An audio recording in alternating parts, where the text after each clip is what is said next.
Here, after the addition of the data shows into the case, we can see the data basis of their artifacts. On the left panel, on the data shows panel, you can see the results, the deleted files.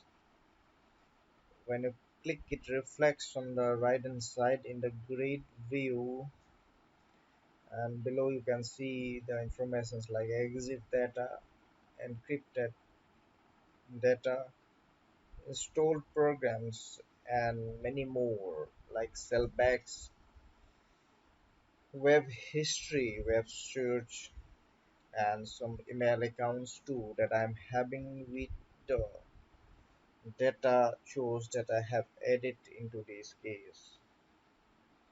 So on clicking the information or the particular data on the grid view over here, so it will provide you below the results.